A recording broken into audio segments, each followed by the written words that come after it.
నమస్కారం, welcome to Suman TV. ప్రస్తుతం మనతో పాటు స్టూడియోలో ఉన్నారు హిమాలయాల్లో తపస్సును ఆచరించినటువంటి సిద్ధగురు శ్రీ సిద్ధ యోగీశ్వరులు. వారితో మాట్లాడి మరిన్ని విషయాలు తెలుసుకుందాం. అలాగే ప్రత్యక్షంగా అఘోరాల పట్ల వాళ్ళకు ఉన్నటువంటి సందేహాల్ని అడిగేందుకు కొంతమంది ఇక్కడ సిద్ధంగా ఉన్నారు. వారితో పాటు ఇవాళ కార్యక్రమాన్ని ప్రారంభిద్దాం. గురుగారు నమస్కారం అండి. జయ గురుదత్త. మేడం ఒక డౌట్ సార్, మీరు ఏమనుకుంటారో ఒక చిన్న క్వశ్చన్ అడుగుతాను. మీకున్న జుట్టు నిజమేనా, లేదంటే అది ఏమైనా విగ్ పెట్టినారా? ఇది ప్రదర్శించాలా ఇప్పుడు? ఖచ్చితంగా చెప్తాను. ముందు జుట్టు విషయము. కురువపురం అని ఇక్కడ ఒక ప్లేస్ ఉంది మనకి, ఇక్కడ దగ్గరలోనే మహబూబ్ నగర్ దగ్గర లోపల ఉంటుంది. లోపలికి వెళ్ళి నేను మొట్టమొదట కురువపురం వరకు నేను యోగానందలాగా మహావతార బాబాజీలాగా మామూలు లేడీస్కున్న జుట్టులాగా ఇక్కడికి ఉండేది. అంటే బాగా రోజు తలస్నానం చేసి తుడవడము, దాన్ని జాగ్రత్తగా చుట్టి పెట్టుకోవడము అలా చేసేవాడిని. కురుపురం వచ్చిన తర్వాత నాకెందుకో ఇంకా దీన్ని ఆరాధించడం మంచిది కాదు అని జుట్టు మీద విరక్తి కలిగి నదీ స్నానం చేయడము, అలా వచ్చి కూర్చోవడము. నదీ స్నానం తుడిచేది లేదు, తుడవకుండా అలాగే ఉంచేటప్పటికి ఇంత చాటలాగా ఇక్కడ దాకా మొత్తం చాటలాగా వచ్చేసింది.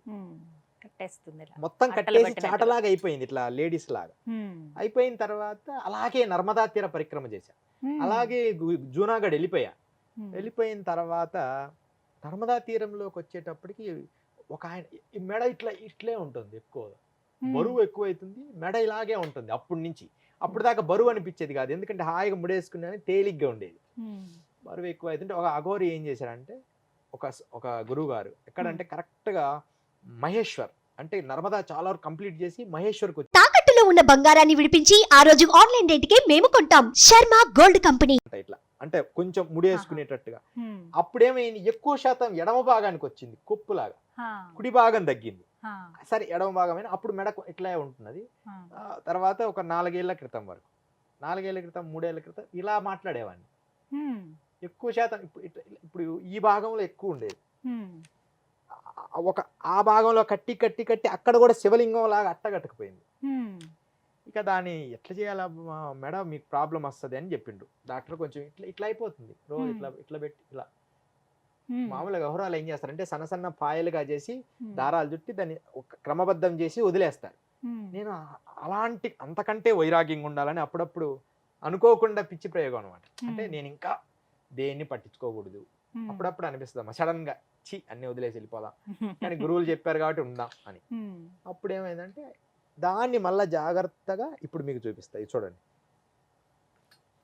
ఇదే అనమాట. ఇది ఈ భాగంలో నుంచి చూడండి, ఇలా ఉండేది, ఇలా ఉండి ఇదంతా అట్ట అనమాట. ఇట్లా మీకు బాగా ఇదిగో ఇదంతా అట్ట, ఇలాగ మొత్తం ఇంత అట్టలాగా ఉండేది. దాన్ని అదంతా కట్ చేసినప్పుడు దాని నుంచి వచ్చిన భాగములు నదీ స్నానం చేసి పెట్టి తెగిపోయేవి. నదీ స్నానం చేసేటప్పుడు అప్పుడు ఏం చేస్తామంటే కొన్ని నల్ల దారములతో ఈ నదీ స్నానం చేసి ఉడిపోతాయి కదా, అలా కట్టేసేవాళ్ళమాట కొంత, అంటే ఆ స్థాయిలో ఉండడానికి. అంతే తప్ప ఇలా ఉండేది, ఇలా ఉండి ఇంత మందం ఉండేది, పల్చగా ఇలా వచ్చేసేది. ఇప్పుడు మనం దీన్ని పరిశోధన ఎంత చూడండి మీకు తెలుస్తుంది. ఇది ఇట్లా అనమాట. దాన్ని నేను ఏం చేస్తానంటే నాకు అనుకూలంగా ఉన్నప్పుడు ఈ నదీ జలాల్లో తిరుగుతున్నప్పుడు ఒక అద్భుతమైన మాత దయ వల్ల ఇది లభించింది. కొన్ని మేము తిరిగేటప్పుడు చాలా వాల్యుబుల్ దొరుకుతుంటాయి, వాటిని నేను దీనికే చుట్టేస్తుంటా, గోల్డ్ది అట్లా. ఒకసారి డైమండ్ ఏదో అట్లా దొరుకుతుంటాయి, ఎవరికైనా ఇచ్చేస్తుంటాం కొన్ని, అంతే తప్ప ఒరిజినల్ ఇది. కానీ ఇప్పుడు ఈ కాలం అని చెప్పడం లేదు. ఈ కాలం ఏముంది, డూప్లికేట్ గా కూడా 1000 రూపాయలు ఇస్తే వచ్చేస్తుంది. అంటే ఇది ఉన్నంత మాత్రాన యోగిని కాదు, యోగి అంటే ఇది ఉండాలి. ఎన్ని సంవత్సరాల నుంచి ఇలా? ఇది 3వదమ్మా, 3 సార్లు తీసా ఇప్పటికి. అంత ఒకసారి గుండు చేపించారు 2 సార్లు, మరలా 3వసారి ఇక త్వరలో అనుకుంటున్నాము, కానీ గురువు ఆదేశం రాలేదు. ఇది 3వసారి. అంటే ఒకటేమో 4 సంవత్సరాలకు తీశాను, ఒకటి 6 సంవత్సరాలకు తీశాను. ఇది 20 సంవత్సరాలు దాటిపోయింది, 25 సంవత్సరాల నుంచి ఉంది. ఇంకా దాన్ని నేను తీయలేదు. అంటే ఇది అట్టగట్టకపోవడము, లేకపోతే జుట్టు పెట్టు, నాకు మహావతార్ బాబాజీ అంటే బాగా ఇష్టం. దానివల్ల ఇలా అంత మెత్తటి జుట్టు ఇలా ఉండేది. అందరు ఈర్ష్యపడే వాళ్ళకు చాలా మంది, నల్లటి జుట్టు ఇంతవరకు ఉండేది, మోకాళ్ళ దగ్గరికి కింద. దాన్ని బాగా చుట్టేవాడిని. దాని తర్వాత అది అట్టగట్టకపోవడం వల్ల అది కొన్ని ఇబ్బందులు అయ్యి ఎంత కష్టమో కొత్త ఈ కత్తెరలు వాడి దాన్ని భాగాలుగా చేసాం. అదే అఘోరాలు స్టార్టింగ్లో ఏం చేస్తారంటే ఆ జుట్టుని ఏ పాయకు ఆ పాయ కొద్దిగా దారం చుడితే ఒక 6 నెలలు అలా, ఆ తర్వాత అది తీసేస్తే నీట్గా ఉంటాయి. ఇక క్రమబద్ధంగా ఆ క్రమశిక్షణ ఆ టైంలో నాకు చెప్పేవాళ్ళు లేరు, ప్లస్ దాని మీద ఆ వైరాగ్యం వచ్చింది.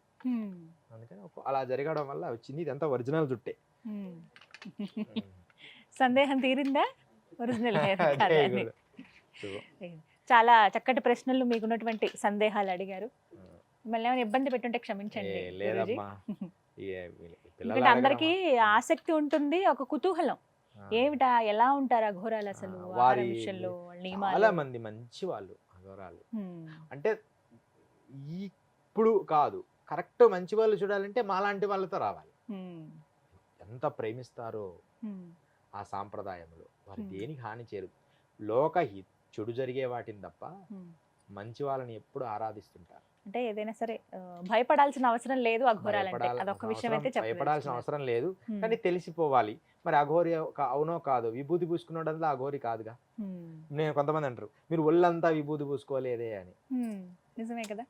అంటే ఒళ్ళంతా విభూతి పూసుకుంటే అఘోరి, అసలు విభూదే లేకుండా తిరుగుతాం, అఘోరి కాదా? అలా కాదు, విభూతి రాసుకోవడం మంచిది, వీలైనప్పుడు రాసుకుంటాం, లేకపోతే లేదు. అట్లా వారి స్థాయిని బట్టి. ఇప్పుడు మేము ఆ స్థాయిలో కుంభమేళా శ్రీశైలం ఆ స్థాయిలోనే ఉంటాం. అప్పుడు విభూతి ఉంటుంది, విభూతి రాసుకుంటాం. ఓ సంఘంలో పోయి వస్త్రం కట్టుకుంటాం. అడవిలో ఉన్నాం, వస్త్రం కట్టుకోం. కుంభమేళాలో ఉన్నాం, వస్త్రం కట్టుకోం. సంఘంలో ఉన్నప్పుడు సంఘానికి తగినట్టుగా ఉంటాం. ఎక్కడ ఎలా ఉంటే అలా ఉండాలి, అలా ఉంటాం, ఎవరిని ఇబ్బంది పెట్టాం. అఘోరాలు కూడా అంతే. పూర్ణ వీరభావ శక్తి ఒక 60 ఏళ్ళ వయసు వచ్చినప్పుడు వాళ్ళు ఇంకా పూర్తిగా ఎక్కడికి పోయినా వారు వస్త్ర వివస్త్రాలయ్యే వెళ్తారు, వారి హృదయాన్ని పట్టి. చాలా సంతోషం అండి, విలువైన సమయం ఇది మాకు కేటాయించారు. ఎన్నో సందేహాలకి సమాధానాలు ఇచ్చారు ఓపికగా. చాలా సంతోషం గురువు గారు. నమస్కారం. సర్వమంగళీ భవ. జయ గురుదత్త.